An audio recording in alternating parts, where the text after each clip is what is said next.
Буквально кілька хвилин тому з'явилася інформація про відмінусований новітній ЗРК С-500 росіян. Про це пишуть у соцмережах. Очікуємо уточненої інформації та точно знаємо, що вартість одного такого комплексу сягає 600 мільйонів американських доларів. С-500 Прометей 55 Р-6М Тріумфатор М – це новий російський зенітно-ракетний комплекс, який експлуатується з 2021 року. І є великий шанс, що він уражений. Тим часом українські військові збили черговий російський літак Су-25. Це сталося на днях, але офіційне підтвердження надійшло лише сьогодні. Для знищення цілі використали переносний зенітно-ракетний комплекс «Ігла». Влучний постріл здійснив боєць 31-ї бригади Нацгвардії України. Ліквідація російського літака відбулася на Донеччині. Там гвардійці висунулися на оборонні рубежі, які тримають спочатку повномасштабного вторгнення. Виявили ворожий штурмовик Су-25, який виконував бойовий політ, та збили його. На Росії знову сьогодні вночі було гучно. Російські пабліки поширюють відео з наслідками атаки дронів на нафтобазу у Тамбовській області. На кадрах видно, що горить один із резервуарів. Його гасять, але він на зусилля пожежників наче і не зважає. Проте масштабної пожежі не видно. Вранці з'явилося повідомлення, що дроном вдарили по території нафтобази у Тамбовській області. Місцевий губернатор заявив, що там спалахнула невелика пожежа і жертв немає. Міноборони Російської Федерації стверджує, що нібито протягом ночі знищено та перехоплено 25 безпілотників у різних областях країни. Однак не звітувало про наліт дронів на Тамбовську область. Тим часом в Євросоюзі обрали нове керівництво на наступні 5 років. Так от, чинна президентка Єврокомісії Урсула фон дер Ляєн збереже таки свою посаду до 2029 року. Але за неї ще має проголосувати Європарламент. Тож потрібна підтримка 361 євродепутата. Посаду президента натомість Євроради матиме екс-прем'єр Португалії Антоніо Кошта. Наразі на 2,5 роки з можливістю згодом продовження терміну ще на 2,5 роки. Він замінить, до речі, Шарля Мішеля з 1 грудня. А от головним дипломатом Євросоюзу, високою представницею Європейського союзу з безпекової та зовнішньої політики буде прем'єрка Естонії Кая Калас. Своє рішення лідери ЄС затвердили в ніч з 27 на 28 червня, повідомляє видання «Політіко». Лідери ЄС обрали німкеню Урсулу фон дер Ляєн на другий термін президентом Європейської комісії, повідомили виданню «Політіко» 6 дипломатів ЄС. Видання вважає, що рішення призначити 3 досвідчених політиків на найвищі посади в ЄС видається ставкою лідерів, щоб зберегти владу своєї центристської коаліції на тлі посилення позицій крайніх правих у Франції, Німеччині та інших частинах ЄС на європейських виборах.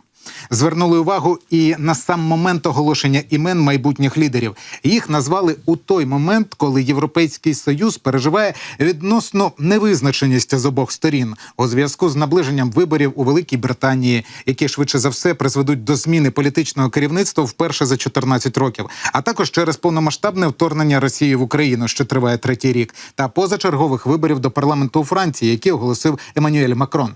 На прес-конференції після зустрічі лідерів Каллас, яка є нинішнім прем'єр-міністром Естонії, сказала про тріо. Ми створюємо чудову команду. Раніше цього тижня прем'єр-міністр Італії Джорджія Мелоні також дала зрозуміти своїм колегам, що вона розлючена через те, що її залишили поза переговорами щодо вищих постів, враховуючи, що її політична група у Європейському парламенті зараз є 3-ю за чисельністю після виборів до Європарламенту у червні. У четвер ввечері вона утрималася від підтримки другого терміну для фон дер Ляєн і проголосувала проти Кости і Каллас. А прем'єр Угорщини Віктор Орбан, якого вже сміливо можна вважати кораблем, чиї вітрила наповнює вітер з Кремля, проголосував проти другого терміну Урсули фон дер Ляєн, утримався при голосуванні за Каю Каллас на посаду верховного представника ЄС із зовнішньої політики та проголосував за призначення Антоніо Кошта на посаду президента Ради. Та потрібно пам'ятати, що Урсулі фон дер Ляєн ще потрібно отримати підтримку у Європарламенті. Голосування щодо її призначення відбудеться 18 липня. Ну і ще одна важлива подія, яка відбулася сьогодні вночі. В американському штаті Джорджія пройшли перші з двох запланованих дебатів перед виборами президента Сполучених Штатів Америки. Чинний очільник американського уряду Джо Байден та його попередник Дональд Трамп найімовірніше знову-таки зійдуться у протистоянні за президентське крісло вже у листопаді. Але нині жоден з них офіційно ще не є кандидатом від своєї партії. Трампа затвердять на липневому з'їзді республіканців у Мілуокі, а Байдена у серпні на з'їзді демократів у Чикаго. Дебати, які організовував канал CNN, вперше відбулися так завчасно. До речі, ніколи раніше їх не проводили до початку осені виборчого року. Тож організатори врахували уроки попередніх дебатів цих же претендентів 4 роки тому. Їх провели без живої аудиторії, а мікрофон кандидатів вмикали лише тоді, коли була їхня черга говорити. Їм було заборонено використовувати нотатки, а також суфлери. І, знаєш, тут я тобі скажу, що, мабуть, це не випадково так зарано, оскільки ми ще оцінимо результати цих дебатів, будемо говорити про це з нашими політологами і експертами з західних країн. Проте вже зараз можна зрозуміти, що, ймовірно, демократам дають шанс для маневру, так заздалегідь провівши ось оці дебати. І я зараз поясню, чому. Річ в тім, що у двох кандидатів запитали з приводу того, чи не стане на заваді службі батьківщини їхній вік. Трамп сказав, що у відмінній формі і пройшов 2 когнітивних теста, а потім віддав пас Байдену у вигляді маніпулятивного питання, що не розуміє, чому Байден не хоче їх пройти. Когнітивний тест, тобто на знання, і також він ще пройшов тест на фізичну підготовку. Фізичну підготовку, так. А на що там Байден у відповідь закинув те, що у Трампа трошки зайва вага, трошки в нього теж є проблеми. І от коли закиди щодо здоров'я Байдена і Трампа досягли апогею, 2 найстарших за історію Сполучених Штатів кандидати почали мірятися, на секундочку, ключками для гольфу і дистанціями хто куди доб'є. Трамп сказав, що виграв 2 внутрішніх клубних змагання з гольфу, а от Байден, на відміну від нього, не може послати м'яч на 50 ярдів, а це приблизно 45 метрів. Байден не сприйняв звинувачення легковажно, критикуючи Трампа за його надмірну вагу, і заявив, що погодиться зустрітися з Трампом на полі для гольфу, якщо Трампу стане сили носити свої сумки самостійно. Але тут потрібно розуміти, що дебати є безумовно потужним інструментом передвиборних кампаній США. Навіть дрібні подробиці свідчать про це, як от, скажімо, кадри із салону американського літака, який був у повітрі під час зустрічі Трампа з Байденом. Я сподіваюся, ми побачимо ці кадри. Проте, якщо чесно, не до жартів. Те саме видання «Політика», яке, схоже, використали свої зв'язки для отримання інсайдів, видало реакцію західних дипломатів, у тому числі з Європи. Цитую: «Ризикую сказати очевидне, у міжнародному масштабі це не дуже гарний вигляд для Америки», написав європейський дипломат. Зовнішня політика рідко відіграє важливу роль у президентських дебатах у США, але війни та загрози з боку супротивників, таких як Іран і Росія, відіграли важливу роль у першій половині Заходу, який торкався і Афганістану, і Гази та задумів президента Росії Владимира Путіна щодо України та щодо майбутнього НАТО. Жоден із кандидатів не зробив серйозного кроку з погляду змісту політики і не зміг сформулювати нові ідеї щодо того, як залагодити війни у Європі та на Близькому Сході, які тривають без кінця. Про це пише видання. Ще більше стривожені деякі впливові виборці, які підтримують Байдена. Від кількох мегадонорів передвиборчої кампанії чинного президента США прозвучали думки, що демократам варто подумати про заміну кандидата, поки не пізно, запропонувавши звернути увагу на пару кандидатів із губернаторів із 2 штатів. Але не дебатами єдиними, тому що сьогодні, 28 червня, очікується засідання правління МВФ та рішення щодо траншу Україні.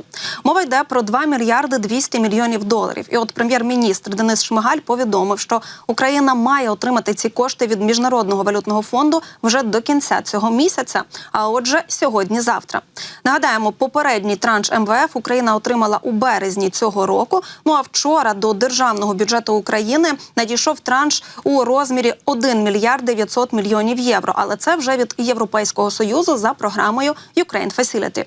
Про це повідомила прес-служба Мінфіну. І як зазначив міністр фінансів України Сергій Марченко, від початку повномасштабної війни ЄС надав Україні майже 35 мільярдів євро прямої бюджетної допомоги. Давайте послухаємо.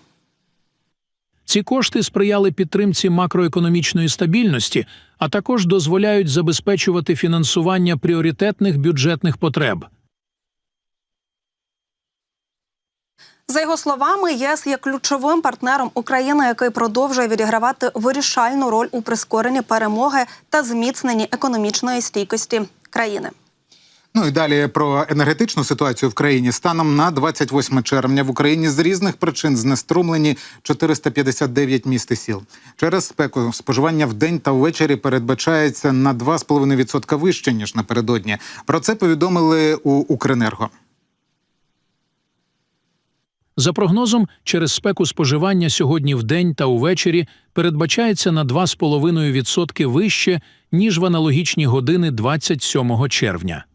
Будь ласка, в періоди, коли світло за графіком повертається, ощадливо споживайте електричну енергію. Не вмикайте одночасно потужні електроприлади. Нині без енергоживлення лишаються 459 населених пунктів, зокрема через бойові дії на Донеччині, Харківщині, Херсонщині. Ну а з технічних причин та через негоду у Закарпатській, Львівській, Одеській та Миколаївській областях. У Закарпатті, до речі, знеструмлено 9824 абоненти аж у 17 населених пунктах.